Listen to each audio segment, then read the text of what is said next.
The USL Championship playoffs move on.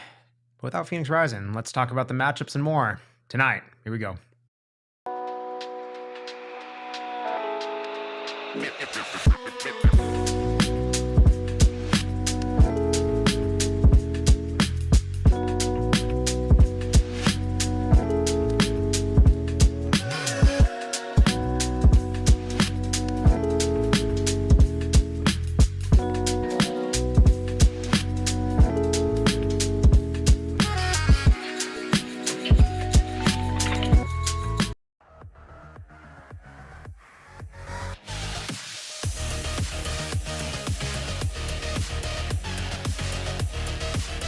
Ooh, let's go. Coming to you live from Studio K, presented by Circle K. It is the PHNX Rising podcast. Been a while since you said that.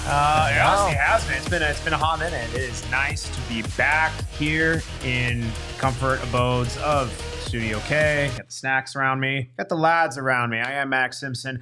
I am joined by the one and only Owain, the Oracle Evans. And I also got Rees, Stat Lackey, Goodall, and of course the Glizzy Guzzler. I thought we were leaving that one. I thought you forgot about it. Oh, yeah, never moving past that one, Rees, I'm afraid. And of course, we have Mr. Kyle pushing the buttons behind the brand redacted computer. Gentlemen, make sure to leave a like, everyone, on your way in. But gents, how we doing?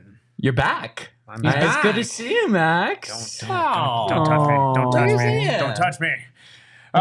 Yes, it is. Buddy, when you next leave for vacation? Better not be next week.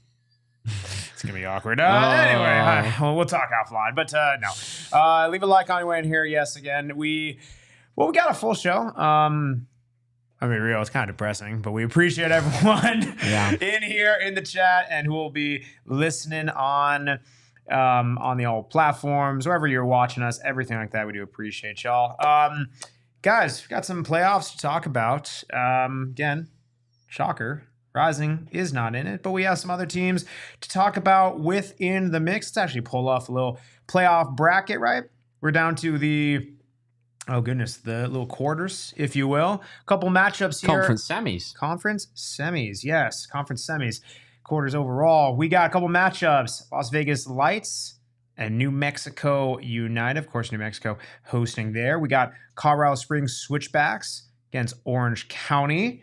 A little Danny Stone action there. That's in the West. And then in the East, Louisville City against Rhode Island and Charleston Battery against Tampa Bay Rowdies. Gents, we're going to talk a bit about each of those, but just kind of hearing those four matchups, just from a neutral's perspective, from a pure entertainment value, what are you looking forward to most? Entertainment value? Mm-hmm. Give me Louisville, Rhode Island. I did not think you were going there. Interesting. Okay. Rhode Island won that game recently in Louisville. It's true. Okay, so there's some context. Louisville, I think what you need to understand is a lot of these teams are going to kind of be willing to maybe sit back, absorb pressure. It's kind of how the playoffs go at this kind of time of year.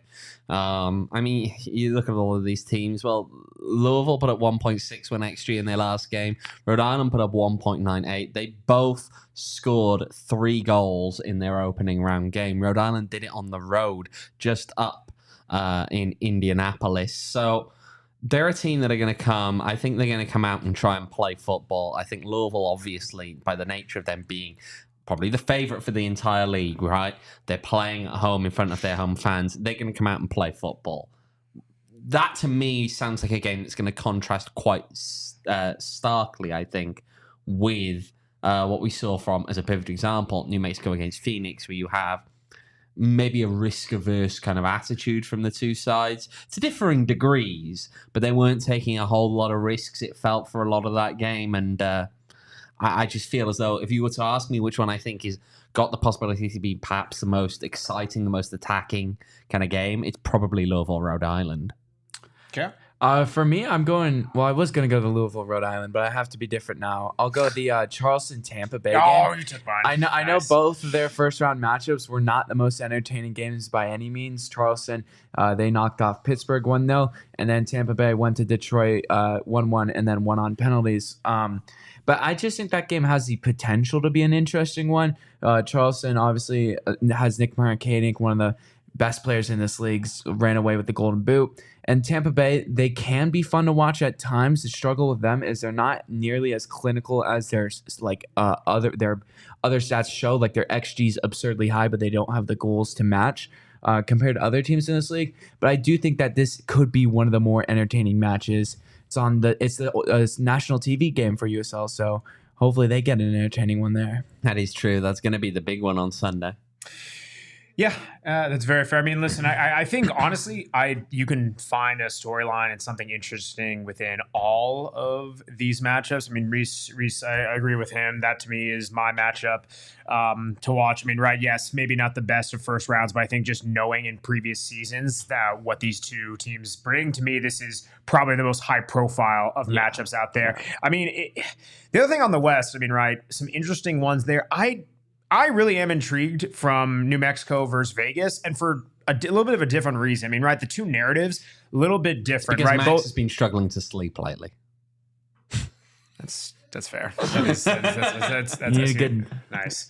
Well done. No, but I mean, right, you have these two clubs where I think, right, overachieved throughout the season is to say an understatement, right? It very much, reflective in the table, very much both deserving of the top 4 finishes that they got. But especially kind of knowing, right, how New Mexico ended the season, how they kind of came from behind in order to beat Rising. Vegas, how they were able to advance, pull one out. I'm just going to be very curious, just the narrative, New Mexico hosting again, what all that plays out with. I think it's going to be a tight game, but just going to be a little bit interesting. I think it's going to be the classic way how the both of them pulled out the respective wins within the first round, and who's going to come out, on top of this one. It really could be either one. It really could be. I think the one, if I was to go with, any real point to take out of that game as we look ahead to it, are New Mexico going to come out as negatively as they did against Phoenix Rising? Because I know for a fact there were some people who were watching that game and thinking, is this really the number 1 seed? Yeah. New Mexico came out, they were at home as the number 1 seed, taking on number 8, and they just spent the entire first half effectively saying, let's absorb pressure. If you're the number 1 seed, that's a very weird approach to take in a game that you are heavily favored in theory in. And it worked out for them in the end. But there's also a realistic chance that Rising could have taken advantage in that first half. Again, New Mexico, how many shots did they have in the first half, Rees? How many shots? Just one, right? It was one for 0.01 XG. Not great. No. That's how they played the first half. They were willing to... And even then, I mean, they did have more possession, but they weren't very aggressive with it. As we know, possession FC doesn't get you far all the time. No, it doesn't, right? They weren't very aggressive with it, even as you look at the stats overall. The shots, not a huge number of them. They definitely were trying to...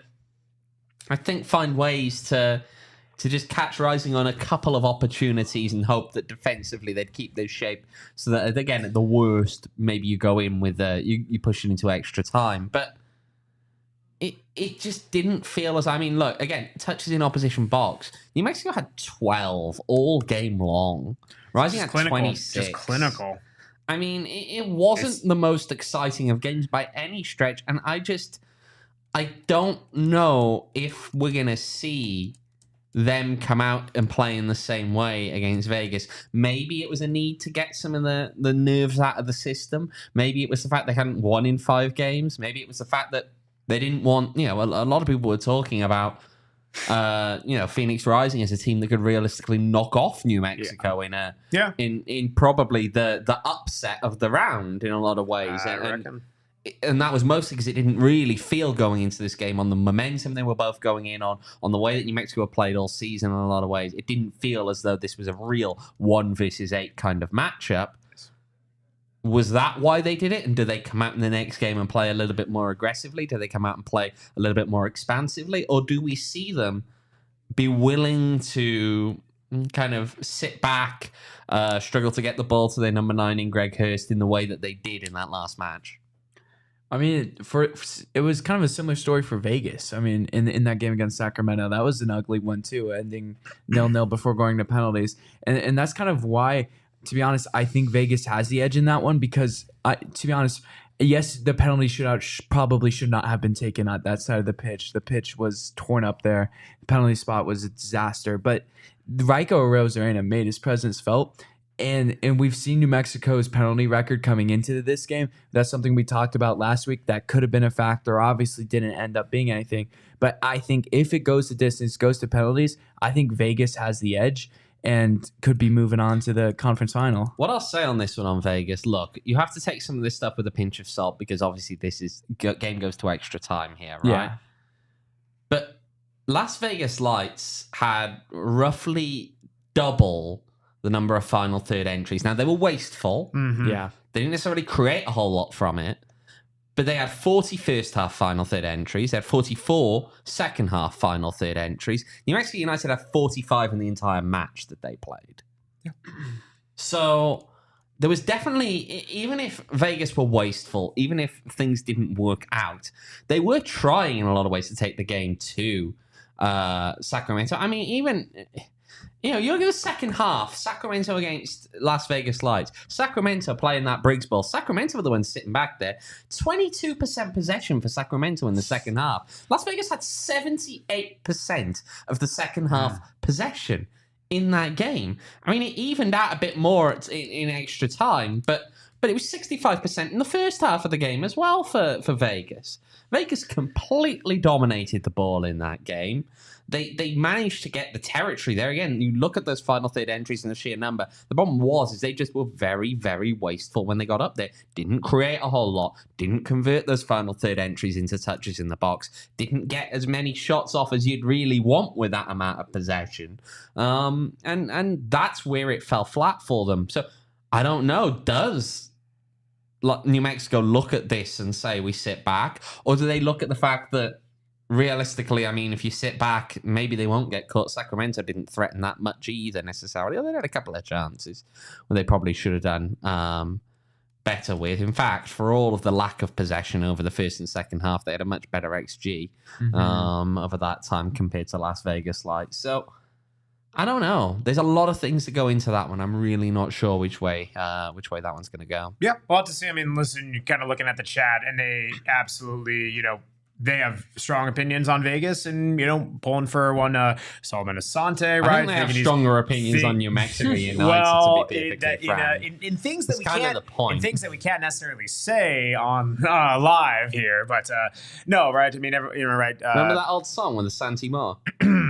Thomas in the chat, saying, hey, Solomon Asante can put up a hat trick, right? People thinking that Vegas can put at least 2 or 3 on New Mexico. So, I mean, right, it's definitely a little bit of the recency bias, knowing how things played out with Rising, but it's also, I think that this Vegas team has shown they do have some flashes of offensive talent, and just kind of knowing more so, maybe even a testament to how New Mexico plays, kind of some of that methodical ball is a polite way to put it. I mean, there's so much to get into. By the way, everyone in the chat, you guys are great. Thomas, James, Spin News, Bluebird, Siley, everyone, make sure to leave a like on your way in here. Daniel in the chat, Owain in the chat, everyone, leave a like. Please, Bridge Kyle will like it. We'll like you guys and like us more for it as well. Yeah. I mean, all right. Also, too, when you're kind of looking at these different matchups, I mean, listen, you can also, dare I say, you can bet on it.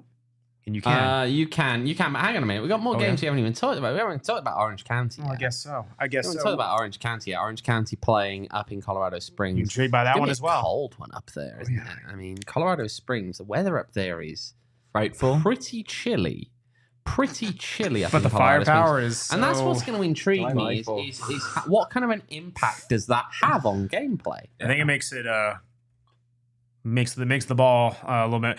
I wouldn't say it even makes the ball harder, but it's like it's it snowing just there, by the way, hurts. at the moment. Like honestly, the contact hurts. Like you're maybe a little bit less likely to go into challenges. Like those cold weather matches snowing hurt. through Friday. Okay, Gosh, and that's a Saturday up a bit kickoff. On the weekend. It does heat up a bit on the weekend when it's a Saturday kickoff. It's a Saturday it's 44 degrees Fahrenheit up there. Okay, so what is that? That's Celsius? The high. That's about 6.5. Oh wow. It's not much, and that's during the day. That's the high. What time does that game kick off? 4:30 here. 4:30 here, so about Is that 4:30? That's 4:30 there, there, because the clocks have changed there. So I mean, they'll be closer. But by the end of that game, it's going to be dipping. It's not going to be very fun. I think they're gonna struggle up there with this one. It's not gonna be fun. It's gonna snow again the day before that game, possibly into the evening. They're gonna have to be clearing stuff out. It is on turf, so I mean, at least there's that. It's not gonna get really like boggy conditions like you can get if you had a grass surface there in those kind of circumstances. But it's not gonna be fun, and we know that Colorado Springs come out. They make the most of the elevation they have up there often, which is another factor that goes into this. But they've also a more attacking side. I think they put up the highest expected goals of any team in the first round of play in the playoffs with 2.26. This won 2-0 against an admittedly quite weak Oakland Roots team. Yeah. Orange County's given a little bit more battle tested. I think Memphis was a tougher test for them, especially away from home. They did really get the better of them, admittedly, though, how much that comes down to that second yellow card there for Lucas Terzi in the second half for Memphis 901 to give Orange County the advantage. It was a well-taken header in the end by Powers to put it away at the end. But I'm intrigued. Now, obviously, it also comes in, this may be the thing, Danny Stone named manager of the month for October today. Is the old curse going to come in? Oof. I think it will, to be honest. I like, even without it, I just think Orange County's luck runs out because they have been on great form. Danny Stone does deserve Coach of the Month based off how good they played over the last month. But to me, Colorado Springs is such a difficult place to play away to. You just talked about the weather, the elevation, and I think Colorado Springs is a better team. But I think it's going to be an ugly match, and I think Switchbacks pull it out. Yeah, I tend to agree. I mean, listen, this is one I could very much see going into extra time, even going to kicks. But they got a couple of Norwegians on that Orange County team. No, they'll be used to the cold. To be fair, it's fair. I mean, right? It's interesting, right? I mean, we've seen the weather. It is definitely a defining point. We've also seen that I want to say it's overplayed, but I don't think it is everything. I also just think, if you purely look at this from a tactical setup and how, Switchbacks like to play, they like to play on the counter. They like to play fast, like play direct. I think that this can often suit them, especially against an Orange County team where it likes to build up, a little bit more methodical. I just think this favors Switchbacks a bit on multiple different ways. I can see that. So we'll see. What do you want? What we got next? Take a look at the odds. We've been through all the games. Let's pull up those odds. Producer Let's have a look at this one. This is, of course, presented by our friends over at Bet365. These odds are as of today. By the way, of course, about half hour ago. Yes, make sure download the Bet. Bet365 app. Use promo code PHNX365 when you sign up. Got a couple different offers to choose from. Find out why. Whatever the moment's never ordinary at Bet365. A couple different odds, right? Colorado Springs Switchbacks, Orange County. Again, that one kicks off at Saturday. Colorado Springs favorite at -150. A draw is +240 in Orange County. +350 is the dogs. Louisville City, Rhode Island, -150. Draw +290. And Rhode Island +280. Context to these, by the way, for anyone wondering about this draw, it's because these are all for end of 90 minutes. Thank you for that clarification. Absolutely. This one is the tightest odds of them all. New Mexico -118. Draw +225. And Vegas +270. And then conversely, this is the one where the home team is favored by the most. Charleston Battery -167, draw +290, and Tampa Bay Rowdies +320. So listen, the odds makers, right? No surprise. That Vegas one is screaming at me. It is. Right? No surprise. The odds makers very much like the home teams in this one. That's typically what you're going to see, especially throughout the playoffs, knowing where the seeds play in. Maybe the next round this gets a little bit tightened up. But gentlemen, Owen, you're well, I'm going to direct this to Owen actually. You're kind of looking at the odds for that one. You said the Vegas one is screaming at you. Yeah, it is. Yeah. I just feel as though they are a team that has a realistic chance of pulling that one off, especially within the 90 minutes in a way that I don't necessarily feel that way about some of the other games here. When you look at I don't know. I'm not sure I see Rhode Island pulling it off, to be honest, at least in 90 minutes away to Louisville. Orange County, it's going to be a tough one. But then again, that game being, I think, a very awkward kind of toss-up there, maybe it will work that way. Tampa Bay... Again, Orange County one's hard to predict because I just think the weather's going to kick in. And I think when that weather goes that way, it does make it very unpredictable. Goes the distance. I think Vegas, I can see genuinely going to New Mexico and putting something off. New Mexico aren't that formidable. I'm sorry. Again, I said it last week. Rising did lose that game, but they didn't look like they were played off that park. They didn't look like they were played off that park at all. Yep. Now, Vegas have played better this season than Phoenix Rising have. So if Rising can go in and look like that, why can't Vegas? I agree. I mean, I agree. By the way, let's start throwing out those score predictions. I do agree with Thomas. He's got Colorado Springs Switchbacks, Louisville. He's got Vegas, and he's got Charleston. The one amendment I will say, I agree those are all the winners. If we're looking at this from where things end after 90, the one amendment I would make personally is I do think that that Colorado Springs and that Orange County match does go to extra time at least. That would be the one amendment. Otherwise, I like all four of those winning, right? Colorado Springs Switchback, I love the style of play, playing at home within the elements. Louisville City, listen, this team is number one for a reason. And again, while they should go all the way, and you never know that they're going to get there, I do think it is at minimum, conference finals or bust. Even that's probably an underachievement. I like them against over Rhode Island.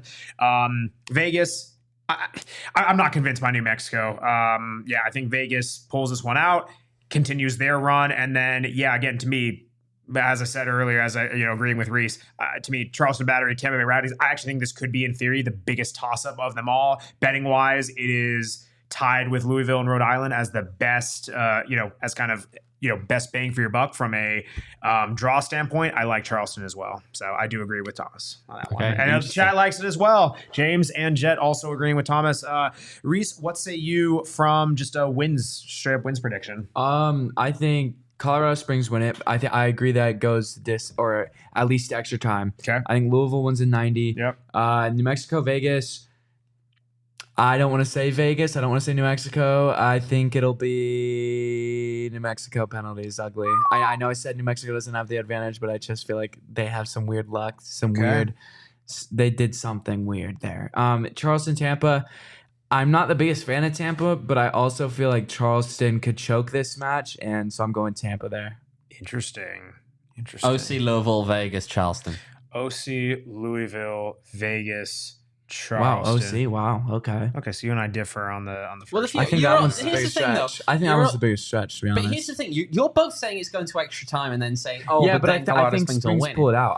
If you're saying it's going to extra time, you're already accepting the fact that the margin there is minimal. I mean, if it's going to extra time, all it takes is an odd bounce in the penalty area that gives a handball that gives a penalty. That's throughout the entire match, man. No, you're narrative FC over here. To extra time. You're saying that over 90 minutes, there's nothing between these sides. Okay. Or there's not enough I think it just is an ugly match. It's just I think it's ugly. The weather but then makes for it me, ugly. that's also why. Again, I think that. And look, I know Colorado Springs is used to being colder. But their players aren't necessarily used to playing with the snowier conditions there as well. We don't know if that's. I mean, we don't know how that. We're not meteorologists. I'm no meteorologist. But you are no not? meteorologist. No, I'm not. I will say shout out to people, by the way, who took part in our predictions game. We will be doing it again. You'll get an email very soon after the show about who's winning. My mum got all 8 correct. Wow. The only person to do so. Goodness. Shout out to the people who got 7 of the 8 correct, even though. So that would be Mahir, who's actually in second. He managed to... The one he left off was the 1.1, the one that he got wrong. So, hey, that's not too bad. That puts him in second. Rees, you got 7 of the 8 correct. But despite that, you are, my friend, in 5th. What one did I get wrong? What one did you get wrong? I don't know, but it was your 5-pointer. I think that was Memphis, from what I'm staring at here. Probably was Memphis, yeah. And also a shout out to Thomas, who got his 6-pointer wrong, so we further down as well. Actually, joint third is myself and Max. But who's ahead between us? Neither, because we both got you have me listed first. Let's go alphabetically. Heck yeah, I'll take it. I love it. I feel like if you do an alphabetical list, you'd go by last name and A, B, C, D, E. Yeah, I'm still beforehand. F. Yeah. Do we want to go through the alphabet right now, Max? Yeah, A is before E.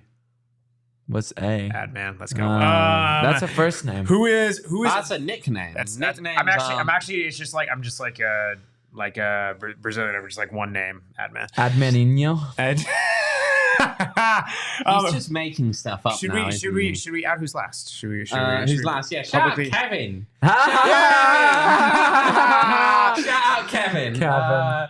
Kevin is currently last, although he's not the only one on 21 points. He is on 21 points. Rye is also on 21 points, but Rye got 4 right, whereas Kevin got 3 right. We got Kevin, I'm sorry. That just made my day.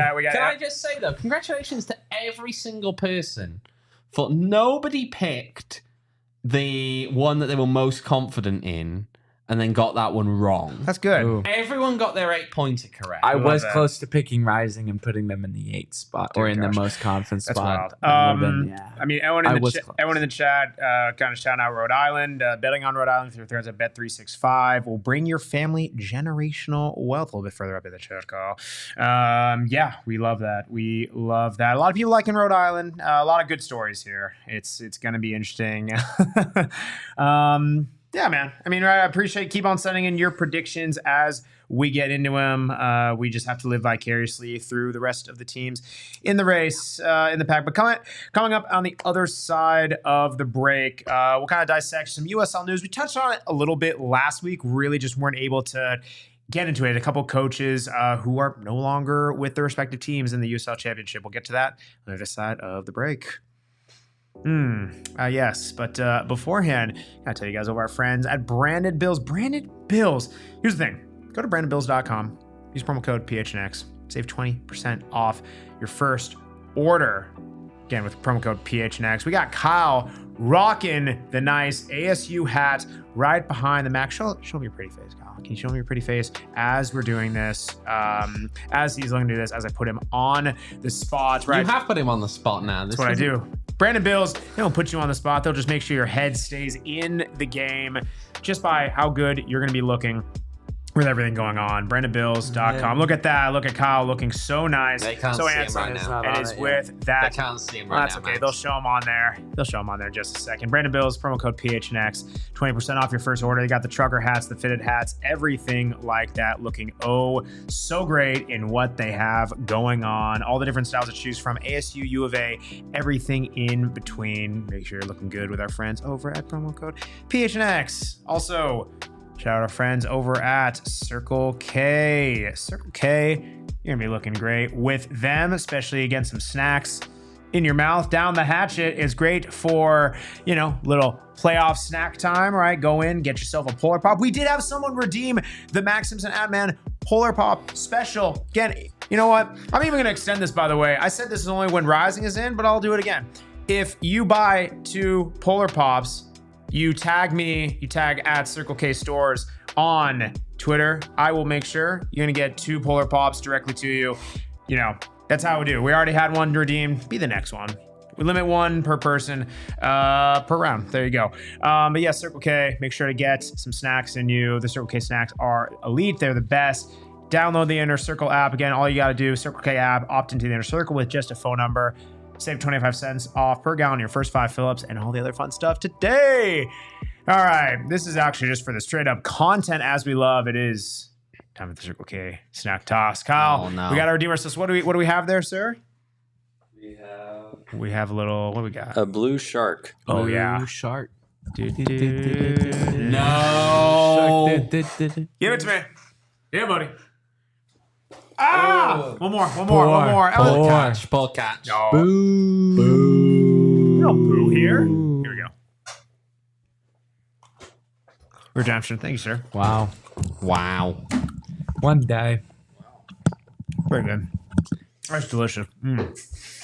Yeah, people love hearing you chewing sounds, Max, don't they? No, move away. We want people to listen, not to turn us off, please. Yeah, they join. Make sure to hit a like. By the way, on your way in here, subscribe to our YouTube channel, PHNX Sports. We appreciate you guys. Just make sure you do it, right? Helps us out a ton. Easy like button. We get to 10 likes.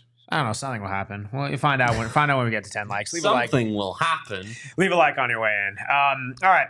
Let's talk a bit about some coaches who are no longer with their respective clubs, right? Definitely a couple to pick from. Start out in San Antonio. Right, San Antonio, Alen, Marcina. I mean, this was one, right? You look at the juggernaut that San Antonio has been throughout the years. You can kind of see on the graphic as it appears on screen, kind of right over his full tenure, 72 wins, 41 draws, 37 losses. So pretty favorable record, points per game, picking up 1.71 points throughout his tenure. Goals for 233, goals against 165. The goal differential, pretty solid. You're looking at about, what is that, a little just under 70, about 68 or so throughout the entire tenure. Thank you. One short of something nice. But right, good win percentage overall. Won the USL Championship title in 2022. So right, overall good tenure. Last season, or this past season, I guess, it really did not fall up to what the expectation is. 10 wins, 9 draws, 15 losses, pretty staggering, 1.15 points per game, 36 goals for. This was really the big one, 49 goals against. I mean, listen, it's one thing if you're having close games and kind of just hovering around there, but this team was just not scoring at the clip, but really even more so, what we have seen from San Antonio is they used to be a team that was relatively defensively solid, even if they're conceding the odd one or two. That's they relatively locked down defense. We just did not see that last year. They were getting beat in all sorts of ways, and it ended up with he's no longer with there. Right, and I think when you look at Marcina and think about it, people will say things like, okay, well, they had injuries, other spells. The thing that intrigues me on that one is that they always have injuries. Every club has injuries. No. Like I know. There is always once per season when San Antonio Harry, where are you? Minimum once per season when San Antonio FC has some insane number of injuries. They go for this crisis. We got to put academy kids on the bench because we don't have enough to name a full bench. Okay, that happens every single year in San Antonio under Alen Marcina. So we know that that's expecting to happen. More broadly, the question is that then something that his own methods play into? Is it the nature of how he trains that team? Is it the nature of all of that leads to a greater propensity for injuries? Is it maybe it's that SSE don't invest in? I don't know. There are many different elements that can go into this. But they always have an injury crisis at some point during the season. And not just the standard club, 2 or 3 of our guys are out. It always feels like there's like 5, 6, 7 of these guys out. At the same time, look, they've obviously had their successes. They won the title in 22.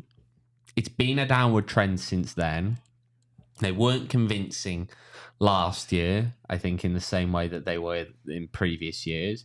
Last year, there was at least one occasion I can recall of Alen getting quite short with the reporters there when they were on a really bad stretch of form. Luck just kind of ran out? Just kind of ran out, I think. Look, he's obviously going to be a candidate for any decent jobs that come up in this league. But sometimes things run their course, and missing the playoffs this year, I think if you are a club like San Antonio, you are too big to miss the playoffs in a lot of ways. Okay. You won the title. You are one of the nicer facilities kind of clubs in this league, right? You're not playing in the dismal little high school stadium-esque type facility, or the baseball stadium, which is another part to this.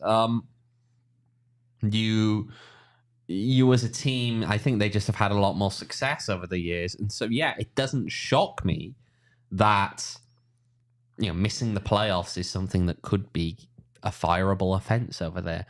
Do I think they have expectations like Phoenix Rising does? Not quite, but I still think that their expectations are closer to that of a Phoenix Rising versus, say, a Monterey Bay. I agree. I mean, missing the playoffs, I think that's just a tough one, tough pill to swallow. Mm-hmm. I mean, to me, I thought before the season that they had kind of a weird off season, and I thought that they were going to take a step back. I mean, in 23, they had Tani Alawashe, who's now playing for Minnesota United and playing for Canada. And obviously, you're not going to bring a guy like that back. But I feel like they struggled to replace him, and they lost Justin Dillon as well.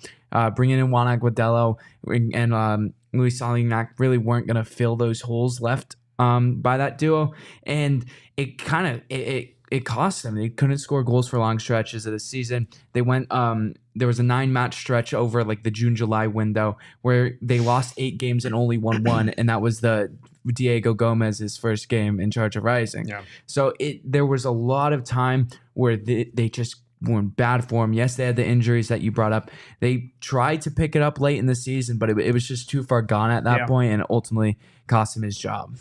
I mean, listen, again, it's had his accolades, had a good run of form overall, and this is I want to caveat here. This is not speculation. I more so want to just do this as an exercise. Do you believe he would fit the bill as a Rising manager? Chat, please feel free to weigh in as well. Just curious from the exercise, right? We have our opinions in terms of how he was within San Antonio. Curious, right, what the reception would be. I don't think his style of play would go down well here now. I think Phoenix Rising has moved away from that. It would be a heavy change. Sure. Right? I know we've spoken about a desire to put more verticality in there, but that's like just throwing a nuke at it, bringing Alen Marcina in. His teams are, Cooking I think, in the nicest possible way. It can be effective at the lower league level, but in some ways, I know there are people who call it a regressive style of football, and it can be that way at times, particularly when it's not working. I just feel as though it wouldn't be one that would work out here if he came here again. We're not saying this with the expectation that he's in with that. We think that Parma Dukar is coming in based on the reports that have gone around. Absolutely. And other things that we've heard.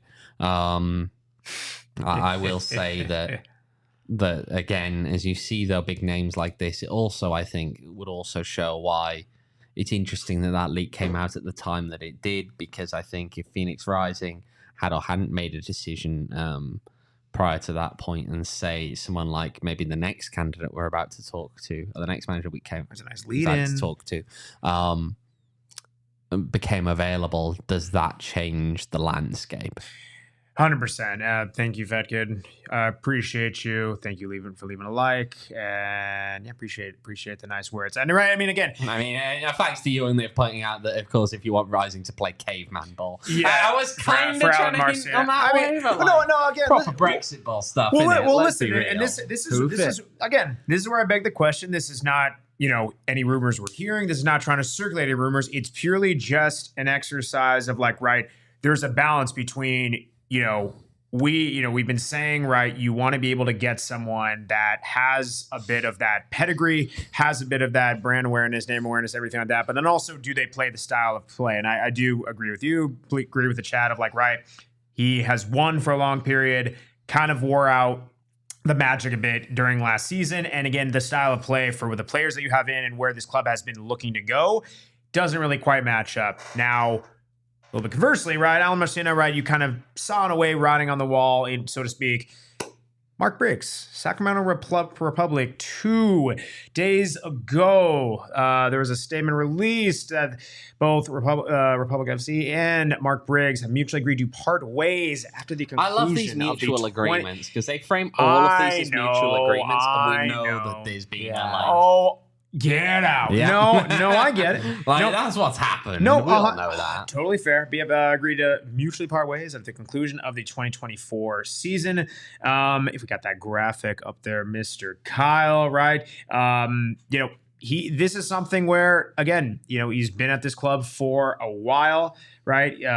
He is the longest tenured coach in club history, finished his time in Sacramento with a 44% winning percentage, 62 wins, 46 draws, 42 losses, points per game, 1.55 points per game over his entire tenure, goals for 208, goals against 153. Again, this past season, not quite as dramatic as a dip as a San Antonio experience. 13 wins, 10 draws, 11 losses, 1.44 points per game. So still relatively, close to the average. 46 goals for, 34 goals against. It's not as dramatic as a decline. He of course reached the Open Cup final in 2022, reached the conference finals last year, playing Phoenix Rising, bowing out then, Carlos Harvey breaking some furniture, amongst other things. But right, I mean, this is one where, to me, it's a little bit of a different situation where you kind of saw the writing on the wall, as Rees even put, possibly even as early as the offseason, changes coming. You thought there was going to be a bit of a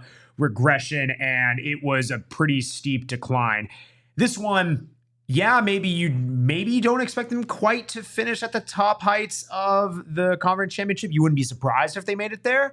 But this one, I wouldn't say a complete head scratcher from my perspective, but just not as, I would say maybe you don't call this one quite as much as San Antonio FC's move. I mean, for me, it's just they had a kind of a similar thing as San Antonio where the injuries cost them, because Sacramento started the season 11 matches unbeaten, and then they ended up with 2 wins in their final 10. It just did not click at the end of the season. They had the injuries.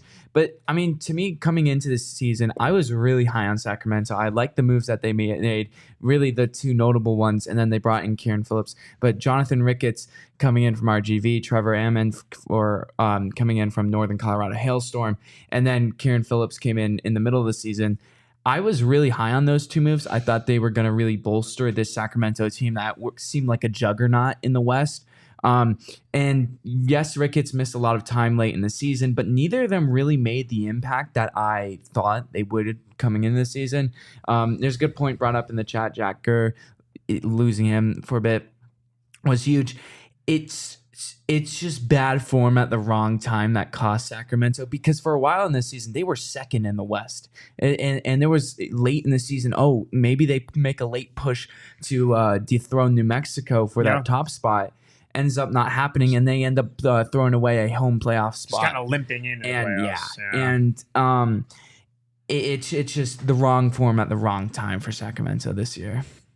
Yeah. I mean, the issue is, again, I think Sacramento, a big club, big expectations in this league. And first round playoff exit alone, maybe a bit harsh. The nature of these, I mean, losing Roro hurts as well. You're right, Jet. Losing Roro for the season was a big part of this, I think. Knowing what he means for that team. But missing the home playoff game, I think, is a big part to that as well, right? Again, we've spoken about this. I know a lot of you guys are in there talking about Bobby and Brandon, as you do in the chat. And it came up in the article again, how important these home playoff games are. You know, we know that means a lot financially to these clubs. And so missing out on that, yes, they struggled later in the stretch, but they didn't do enough in the earlier parts of the season either I mean, they were chasing New Mexico the whole time, yes, but they never really kind of put the foot down on the gas fully and took advantage. They had their stumbles along the way. They dropped points where maybe they didn't need to drop points earlier on, even though it kept them up there. But then they didn't have the buffer when the bad stretch of form came at the end. To then go and play, I mean, again, I think we need to just harken back to those possession numbers in the game, in playoff game against Las Vegas. They were ugly. It was ugly football. It was not particularly enjoyable, I think, to watch, really, if you're a Sacramento fan. And it goes back to something that people, I mean, you chat to some fans and they'll say, it's boring Briggs. Like, that's what you're watching, and it's effective. He made, I mean, the best run in an Open Cup that we've seen from a USL Championship side for over 10 years. But at the end of the day, sometimes, and especially at this level, if you stay at a club any level really, if you stay at a club too long, eventually things start to turn. Eventually new ideas are needed, and especially in a league like this, in the closed system that USL is, where there's not necessarily the opportunity to better your club to move them up the leagues.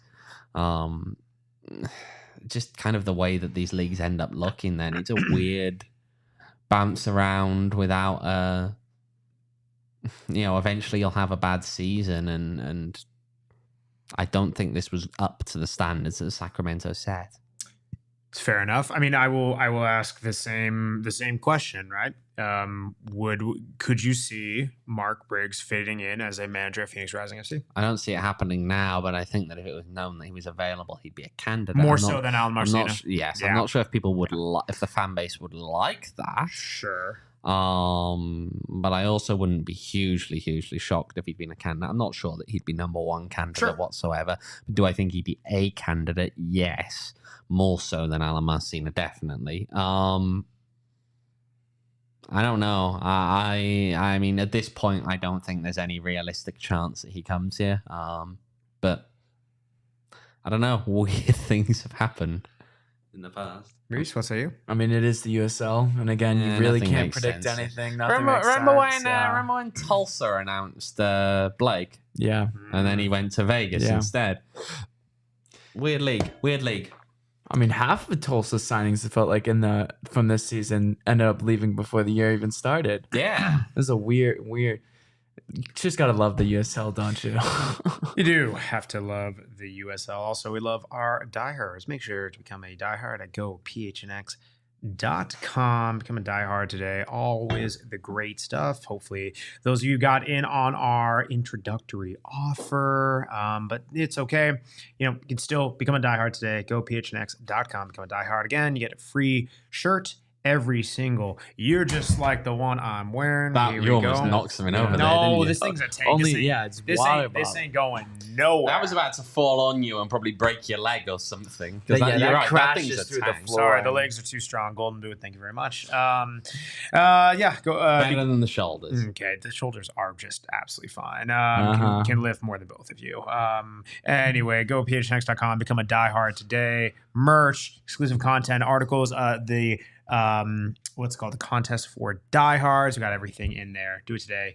Do it now. Let's pop. Actually, Max is going to do a prize specifically for diehards in that one as well. Though. That's the thing. What are we promising now? Well, you were doing a prize. It was wasn't it the Polar Pops or some stuff like that? Some Circle K kind of related stuff. Yes, that is right. Let's pop back to the bracket actually, shall we? And again, I just want to do a thought exercise with you guys with the chat. I know we kind of did our predictions. We're gonna ask the same thing next week. Who makes it out of the West? Who's going to the final? I thought that whoever wins that Vegas Sac game makes out the West, and I still think that. I think Vegas make it out the West. Okay. Vegas out the West. We're just doing the West right now. Chad, chime in as well. Who do you got on? I don't know. I really don't know. I could actually see it being the winner of Colorado Springs Orange County. Yeah. Okay. I think whoever wins that game. Yeah. I honestly think it could be that. It could be any of them, to be honest. It really could. We've said this from day one, right? When you looked at the West, who was the juggernaut? Who was the one to beat in there? When we look at the East, everyone can just go Louisville. Louisville are the obvious choice. Yeah. Now, don't get me wrong. Maybe Charleston can upset them. Yeah. I don't realistically see Rhode Island doing it this weekend. No. I expect an exciting game. I don't necessarily see Rhode Island doing it. Tampa Bay, maybe they upset Charleston, but I don't see them beating Louisville in Louisville. But I look at the West and thought that with one or two exceptions, most anyone out of there could possibly squeak on out. James Ritterang, Vegas. OC is playing really well right now. Again, I believe there's no team that's conceded fewer goals than they have since the start of September. Yeah. And what we're saying in the East, right? Louisville. Yeah. Louisville. Of course it's Louisville. Wilson Harris. There you go. Ray Serrano gets his 10 chances a game and puts one of them away. Boy. That squad is just it just has too many players that can tough. win the league. Yeah, it's tough. It's that's what makes these things interesting. A lot of different scenarios. But then you know what? Once they get to the final, I'm not sure if they do it or not. Even though they're a much better team, and even though they're at home, I'm not sure if in the final they necessarily get it done. I could see that. I think if they play New Mexico, I think Louisville get done. Oh yeah. If they play Vegas. If they play toss-up. Vegas or Orange County, Colorado Springs, I think would lose as well. Yeah, to I think they Louisville. would lose. But I think Vegas or Orange County, which is the weird one, I'm saying if you go with the real underdogs, going into that one, I think they're just that little bit more scrappy, that little bit more streetwise, perhaps in some of these games. That I could almost see Louisville struggling a little bit more, even though they shouldn't. Yeah, even though they should not struggle, I could almost see maybe. It would be interesting to me. Back-to-back 6 seeds winning the league. Bosi does it. Oh gosh, with Danny Stone on both teams, staff as well. Yeah, dude. That would be sick.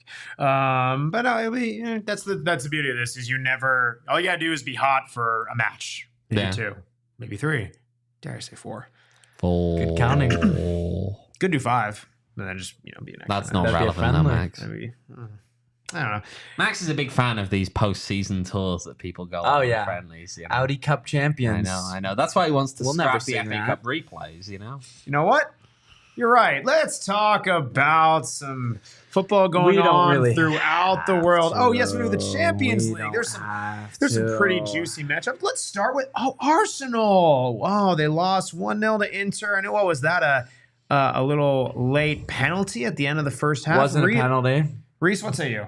I don't think the mic's right here, Max. I'm gonna give you another one. What I say feel you? like you're trying to punch me, but It could be, but I don't think it was a penalty. I also think Arsenal should have had a penalty, but I'm very biased, so we'll have to I go appreciate you to our admitting it. referees correspondent Owen Evans. I didn't watch for- it, so I can't right, say well, either way. so my what opinion good is- is this guy? Come Yeah. on. Can I? You know what? Do you want to change the topic and talk about a different game? Cardiff win or something? No. I was gonna say, can we all? TNS? Can we all laugh at PSG? No, Want to? I was gonna say, can we all laugh at Real Madrid? Oh, Yeah, that gosh. is Yesterday. funny. Oh, Like wow. Real Madrid losing makes me happy. Yeah. That's wild. That It's is absolutely wild. Pulisic, what a player. What a player. What a World baller. class. Baller. Dog collar. I mean, 20-inch blades on the brand redacted If we cover. talk seriously here, Real Madrid are currently they've lost 2 of their 4 games. They're cooked. They're currently in those positions where they have to do the extra round Cooked. in the knockouts to get through. Yeah. And they're only 2 points clear of dropping out altogether. Speaking of which, Halfway PSG are below the line. Yeah. If anyone saw the last right now, the Club last Brugge goal, go through, PSG go home. the last goal that Atletico scored in the dying moments, in the 90 plus 3 minute. Oh my word! What a ball! Switchfield. That was beautiful. That's poetry. Oh. That's the nice counterattacking ball that Diego Simeone just nice pattern. Let's see what else. Couple others. Bayern Munich 1-0 over Benfica. Barcelona putting 5 against Red Star Belgrade. Aston Villa. Sadly, if you're still in here, Villa's cooked. They lost to Spurs. Wow, you're double cooked. That's really unfortunate. Imagine losing to Spurs. That's horrible. Yeah, I Yeah. can even say that. Cooked. Spurs probably lose to Spurs. Absolutely frequently. cooked. Let's see, Kyle, they had a little Danny ball. Max, there you know what we're doing. Oh no! Oh god. We're gonna do. I'm We need scared. you to set your big here we go. parlay for the Europa League and stuff. We're I'm gonna champion. give Where the you- real league I'm gonna is. give you some. boring. I'm gonna give you some games. And where are these odds provided by? They're from our friends at Bet365. Oh yes, we love them. Promo code PHNX365. There we go. There we go. And so I just need you to give me who's going to win or if it's going to be a draw. Okay. And each of these. We'll start with. Can we do them all? We're going to do 8 do of them these, all. by the way. Oh, We're not doing them all octopus, because there's way Max. too many. We're doing an octopus. Yay! We're doing an octopus. We'll do 4 Europa, 4 conference. Okay. Okay. So we'll start with your one, mate. Galatasaray against Tottenham. Oh gosh. Draw. I was gonna say I think draw. I don't think Spurs Draw are coming winning. in at plus 280. Cool. We're gonna go now with let's go Olympiacos against I knew Rangers. you were gonna pass a juicy one. Rangers. No. Olympiacos? Stop. Give me Olympiacos. Okay. Max is taking Olympiacos. Let's go on.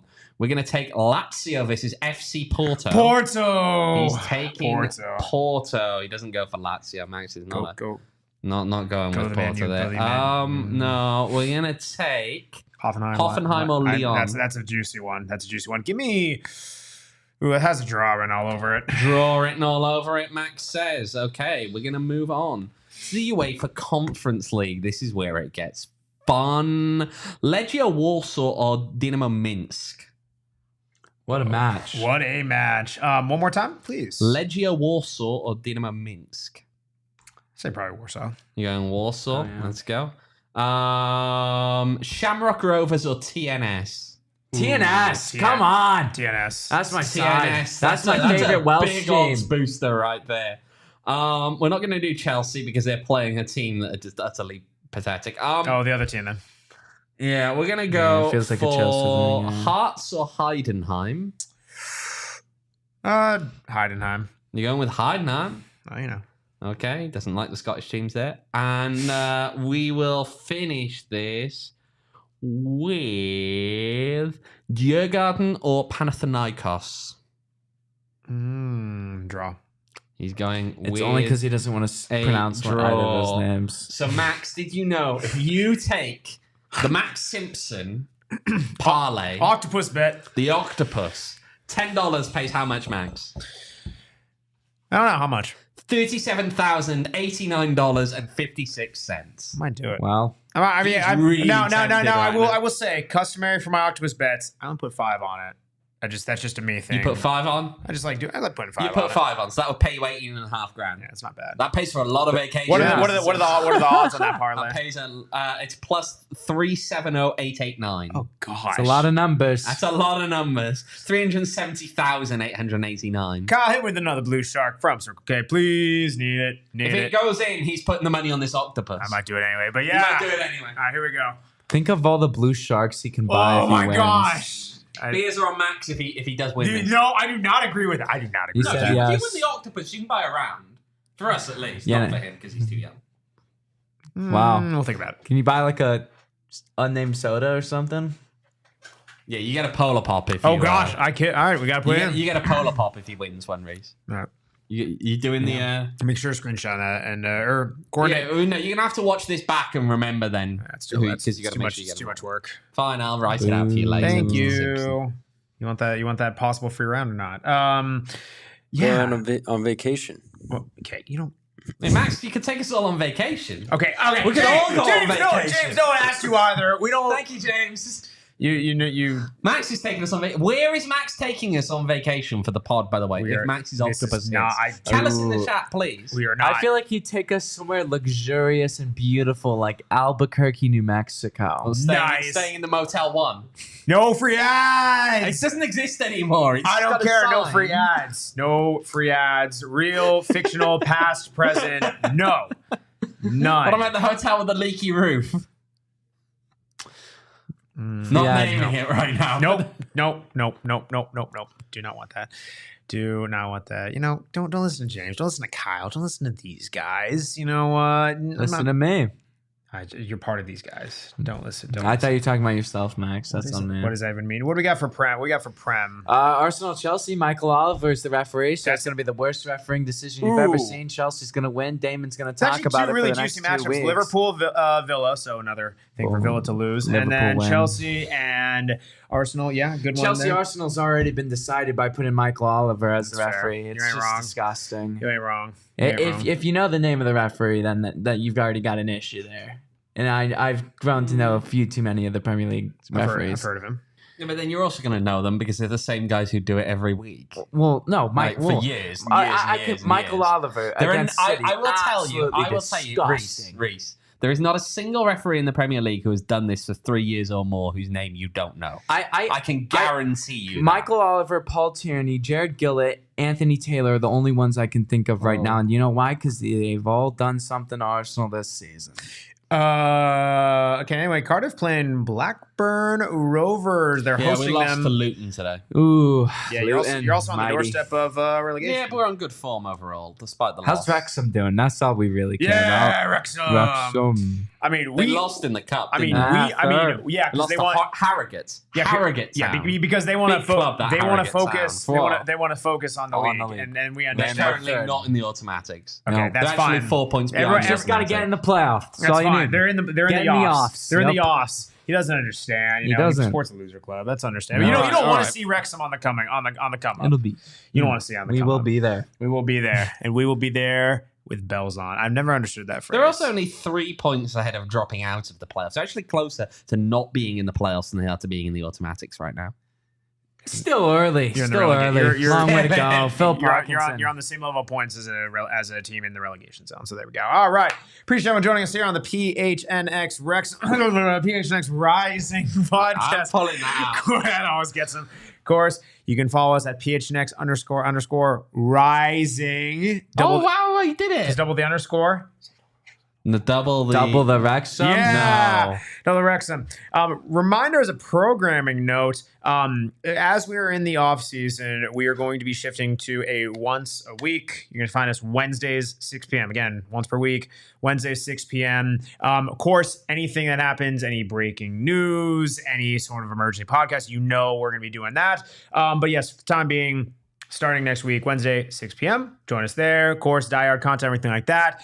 Uploading a little bit of the what's called the weekly prediction contest. Leave a like on your way out, and a little teaser for next week. PHNX Rising Team Awards. We're going to talk through a little survey, drop in next week on the pod next week. Follow me on Twitter at Max Simpson. Follow Owen on Twitter at OJEvans18. Follow Rees on Twitter at Rees11_.